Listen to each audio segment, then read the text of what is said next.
There are places where history doesn't settle, it waits. Places where silence is not the absence of sound, but the presence of something, listening. In 1858, deep in rural Massachusetts, there was a narrow stretch of land the locals called Widow's Hollow, though no one remembers who the widow was. What they do remember is what happened there. A modest farm, a family barely known, and the two brothers who walked into the fog one night and returned 5 days later, hollow. Joseph and Lydia Prescott were quiet people, kept to their farm, worked their land. Their two sons, Ambrose, 22, and Elias, 20, were rarely seen in town except for supply runs and rare Sunday services. No one expected what happened in October of that year. But something had already entered the hollow. October 19th, 1858, before first light. Lydia rose early, as always. The fire had gone out. The air was brittle. She called for her sons, no answer. Their beds? Undisturbed. Their boots? Still by the door. The barn sat dark. The only thing out of place? A small pocket watch, Ambrose's, left open on the mantel, its hands frozen at 2:17 a.m. There were no signs of struggle, no footprints in the frost. Just an open window and a smell of something burned but long gone cold. By mid-morning, Lydia had walked 2 miles to her neighbor's farm. Mrs. Harker, who returned with her, would later testify. There was something wrong in the air. The house was too still. It felt like the quiet you get when something's watching. The local constable, Reuben Drake, arrived just after noon. He questioned Lydia while walking the perimeter, lantern in hand. She told him, "They said they were going to fetch cider barrels from the barn, but they never came back." But there was something in her voice, not confusion, fear. She wouldn't look toward the barn. By the next day, the search parties had begun. Dozens of men combed the forest, the creeks, the old stone wall trails. Dogs caught no scent. Horses refused to go near the base of the hollow. On the third day, behind the barn, a shallow grave was found, freshly dug. But inside, nothing.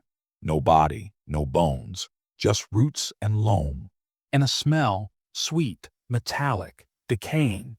Some claimed there were drag marks in the soil, but by the next morning, the frost had erased them. On the fifth night, they came back, not as they left. Witnesses from nearby farms reported waking to a strange sound, like wood cracking underwater. Then, they saw two shapes stumbling through the fog, Ambrose and Elias Prescott, coated in mud, barefoot, their skin gray and slick, their eyes unfocused. Lydia saw them from the window and ran out, sobbing. The boys collapsed in the doorway, moaning, but not like men in pain, like something trying to imitate pain. They held each other's hands and would not let go. Joseph, the father, brought them inside. They didn't speak at first, but when they did, their voices were wrong. Ambrose murmured, "There's a tunnel below us, hollowed by dark hands." Elias whispered, "The mouth. It swallowed us once." Within 48 hours, the brothers began convulsing. Their skin blistered. They bled from their noses, ears, and mouths. Then, on the night of October 25th, both boys died within the same hour, still holding hands. Given the strange circumstances, the coroner's office intervened. A Boston pathologist, Dr. Matthias Greeley, arrived with 2 assistants and a full mobile autopsy kit. The farmhouse was cleared. The bodies laid side by side on trestles. Lamps lit, curtains drawn. Neighbors watched from a distance. Some swore they heard noises during the night, muffled exclamations, scalpels clicking, and once a long, low sound, like someone gasping into water. Dr. Greeley's assistant, Caldwell, kept a private journal.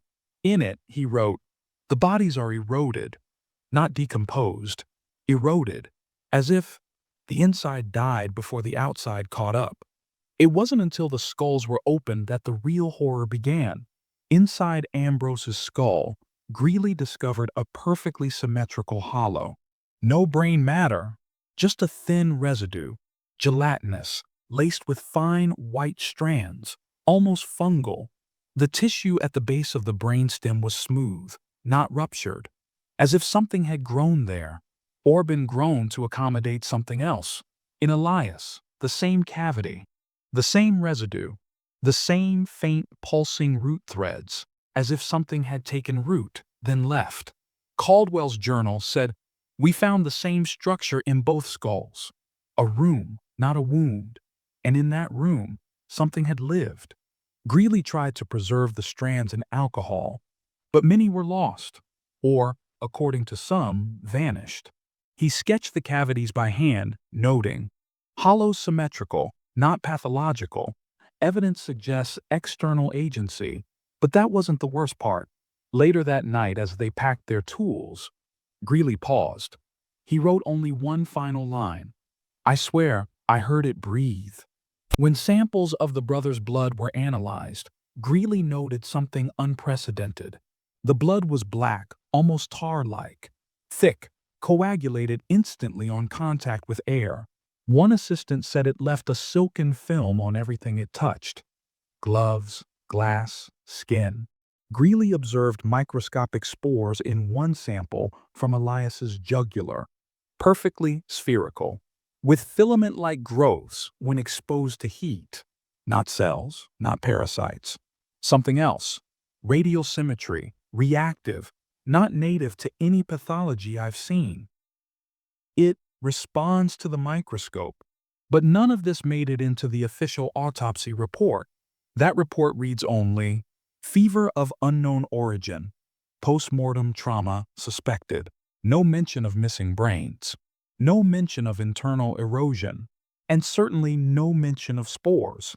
After the funeral, Lydia stopped speaking. Neighbors would see her pacing the yard at night, carrying stones, not valuables, just stones, placing them in concentric circles, marking them with chalk symbols, spirals, eyes, forked lines. Some said they were runes. Others, scholars much later, said they resembled Mi'kmaq petroglyphs, or worse, codices restricted by Harvard's Occult Anthropology Archive. Joseph, in his grief, burned the stones one night.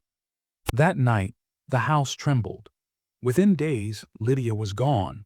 Her bonnet was found caught on the root of an elm tree at the edge of the hollow. There were no footprints, no struggle, just silence. Constable Drake, the first man to witness the brothers' return, filed no report on Lydia's disappearance. Soon after, he was seen with a stranger from Boston. A tall man, gloves, leather case. Within weeks, the Prescott farm was condemned. All medical records were seized. Dr. Greeley fell silent.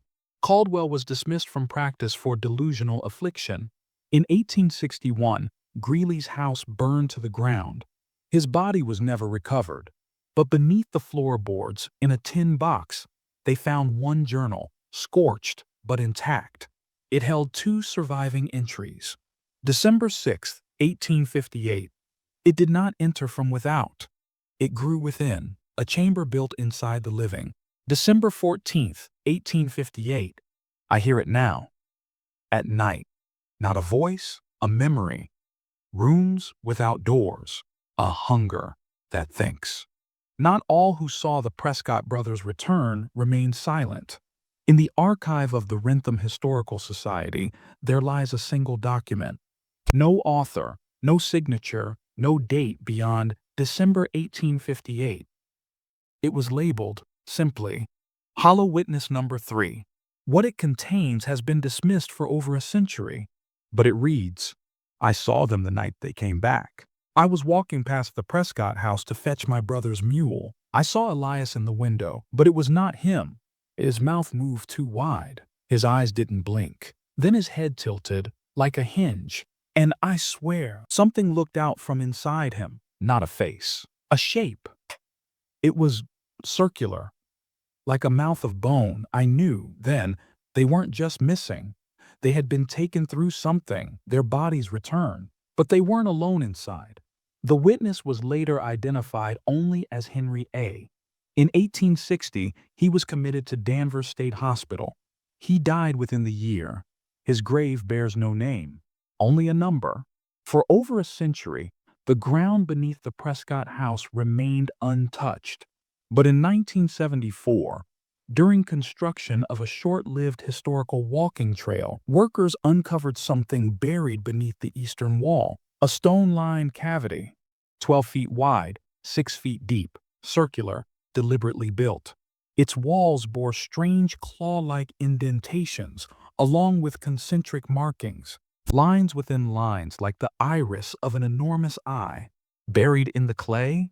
A single object, a vertebral column, but not human. Catalogued as specimen MH74-03, it bore 33 segments, fused irregularly, without a pelvis or ribs. The spinal cord ended in a bulbous knot, a cartilage cluster with long, thin filaments extending outward. Initial theories suggested a malformed bear, but deeper analysis revealed something more troubling. Carbon dating failed, DNA patterns unreadable, proteins behave synthetically, modular, regenerative. Dr. Elaine Tergeson, a biochemist brought in during the review, wrote in a private memo, "This is not an evolutionary anomaly. This is a structure. It's semi-organic. Neural lattice behavior suggests intention." The chamber was resealed, public access revoked, and MH74-03 vanished into university storage, filed without explanation under avian anomalies. The Prescott case might have faded entirely into forgotten folklore, if not for a Harvard archivist cataloging 19th-century field journals in 1982. Inside a water-damaged, coverless volume, she found the faded name, Matthias Greeley. Within, anatomical diagrams, autopsy notes, and something else. The dream returned. I stood in a place below waking, no walls, just folds. The brothers were there, opened, their mouths not mouths, their spines unwound. Scattered between pages were sketches of the skull cavities, spiraling in symmetry, but there was more. One symbol repeated throughout the journal, drawn larger with each appearance. A 5-turn spiral, hand shaking more with each redraw. At the center, a dot, labeled simply, Eye of Return. Over the next 4 decades, independent researchers began connecting the Prescott incident with other rural anomalies across New England. Patterns emerged. 1823, Vermont. 2 farmhands vanish, found days later, comatose. Lesions behind the ears. Die within 72 hours. Autopsy sealed. 1841, Maine.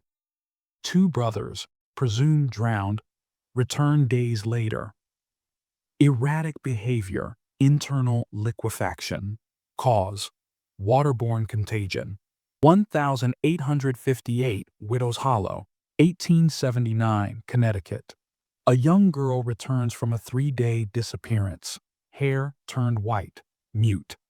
Family disappears within a month. Home abandoned. In each case, a disappearance, a return, sudden death or madness, bodies altered, cavities observed, and in nearly all, spiral glyphs, geometric impressions burned into walls or flesh. Witnesses reporting voices in silence. A fringe theory began to take shape, one rejected by every institution, but whispered in margins. The inversion theory proposes this. These weren't abductions. They weren't hauntings. They were contacts, but not with beings, with structures. Not entities that took people away, but something that rewrote them. Something that didn't travel through space, but used geometry, form, structure to enter us. Ambrose and Elias Prescott, they didn't return with trauma. They returned as vessels, hollowed, symmetrical, prepared.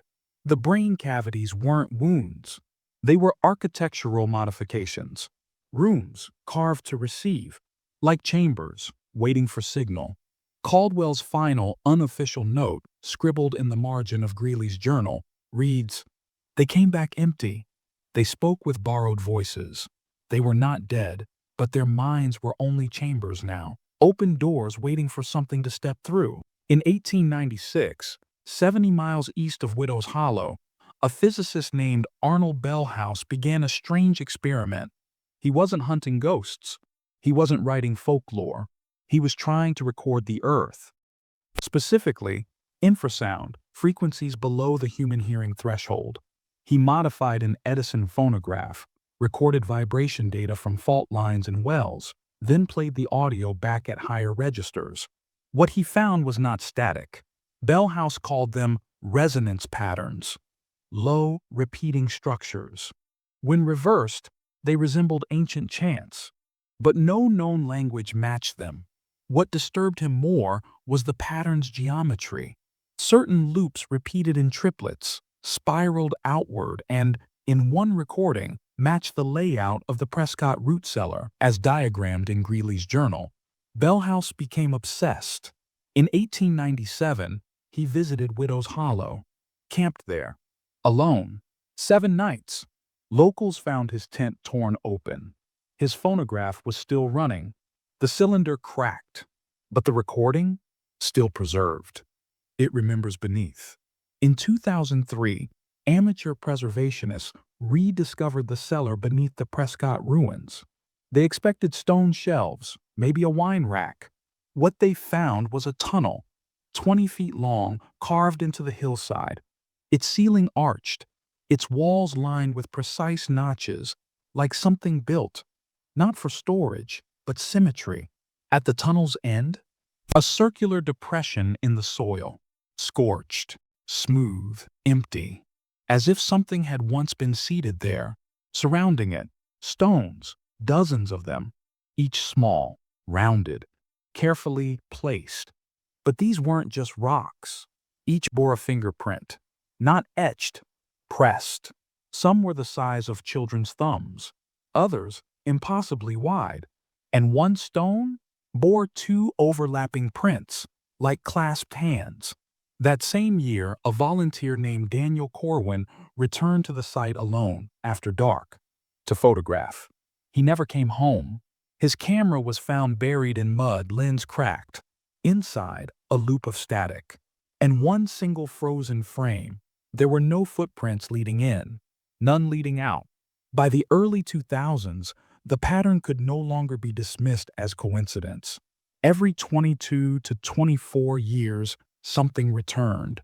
A missing person reappears. They speak strangely, or not at all, and within days, madness, death, or total personality collapse.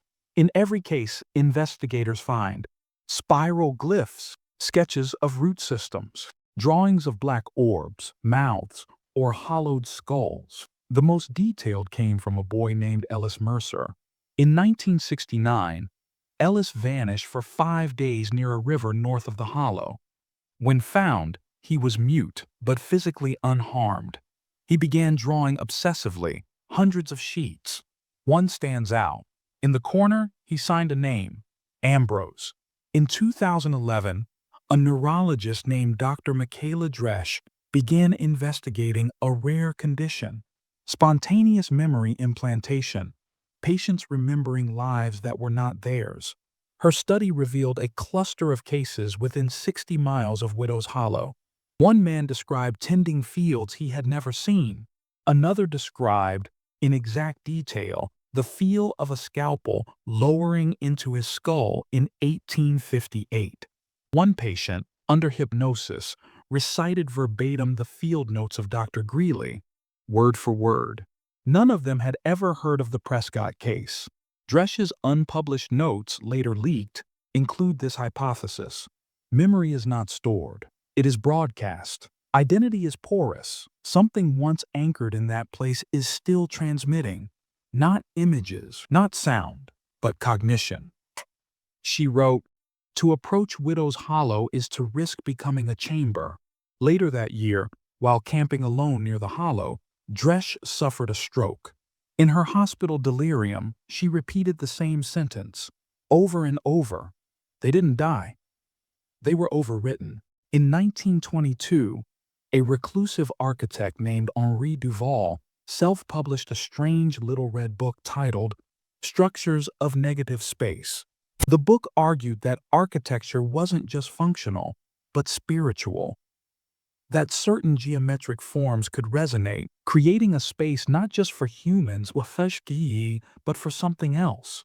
Duval believed that spirals, mirrored angles, and nested concave forms could act as resonance chambers, not for sound, but for presence.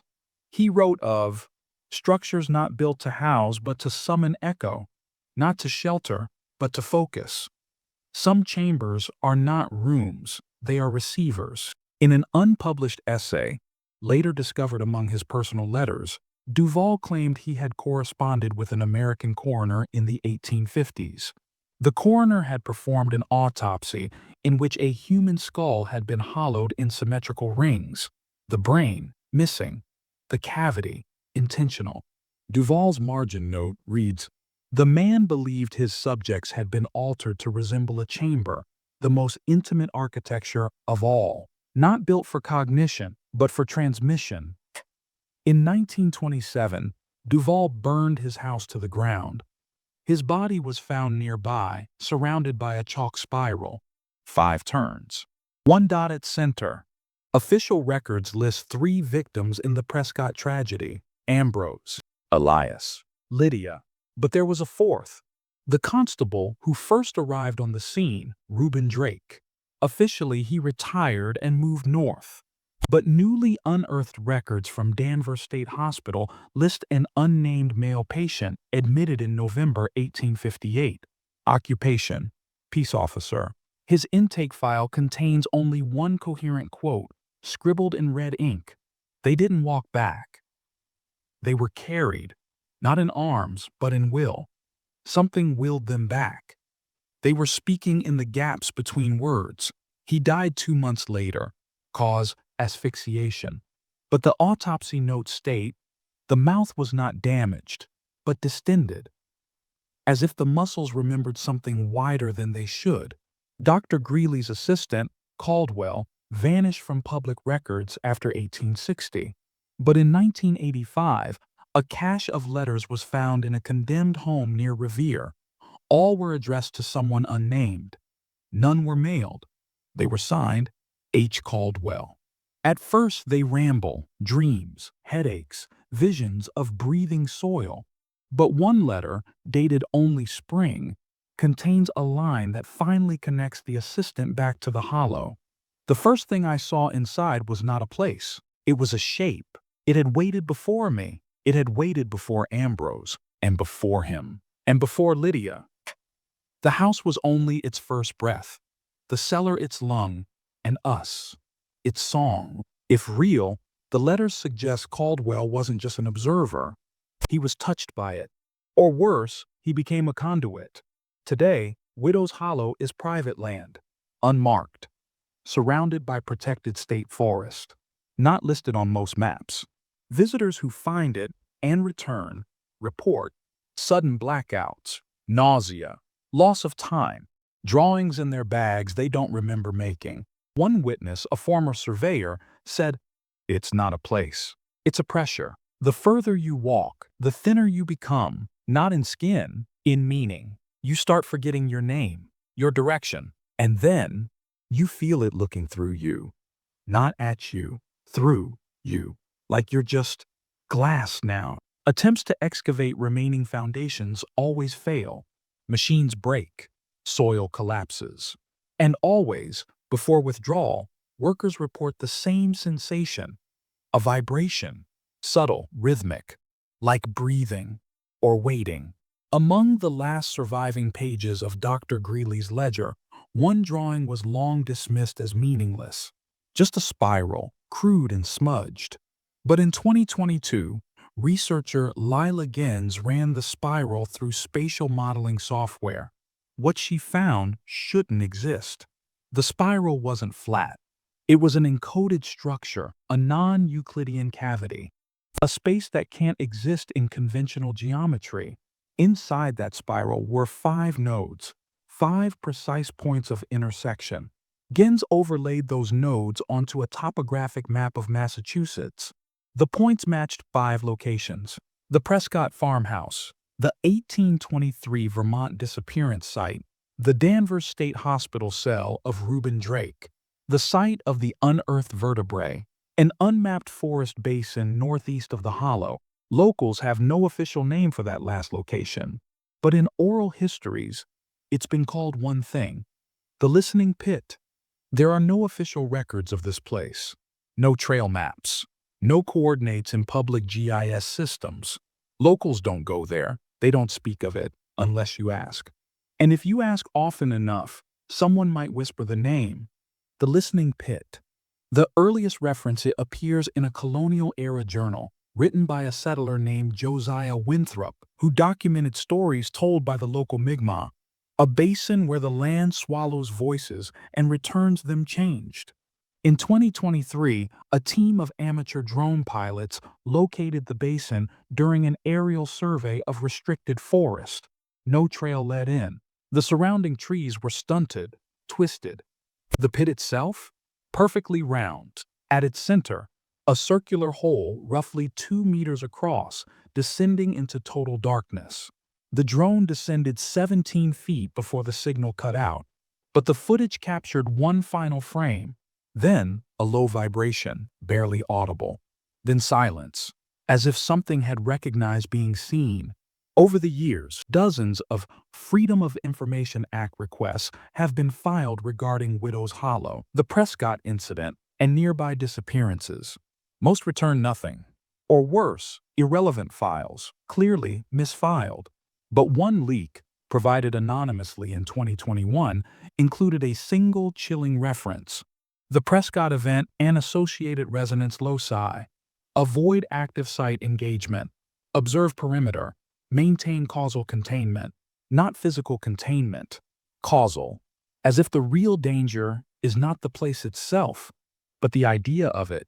Researchers, readers, even narrators of the Prescott story report shared symptoms: recurring spiral dreams, auditory hallucinations, a slow breathing beneath ambient noise, phrase repetition, especially in sleep. One researcher, after viewing the Prescott spiral for 17 minutes straight, entered a temporary aphasic state. The only words she could say were, "It breathes through me." Whatever the hollow is, whatever moved through the Prescotts, through Greeley, through the ground, it is not physical. It is resonant. It leaves echoes in cognition, whispers in pattern, and it does not want to be remembered. But the hollow remembers everything. In 2025, a fringe paranormal researcher known online as Exhumed Mind posted a brief clip. It was recorded via shortwave radio from the region surrounding Widow's Hollow. The transmission lasted 2 minutes. The first was pure static. Then, a voice, distorted, granular, almost not speech at all. But it spoke. I held his hand. He opened again. The hollow spoke. Then another voice, slower, thicker, not human. He was the first breath. She was the first echo. You are the last vessel. Then, a tone. 222 hearts. Identical in shape and pattern to the final breath rhythm of Ambrose Prescott, as recorded in Greeley's scorched journal. The signal ended, but those who've listened to the raw file, uncompressed, report something else. A shape, 5 turns, a dot in the center, the eye of return.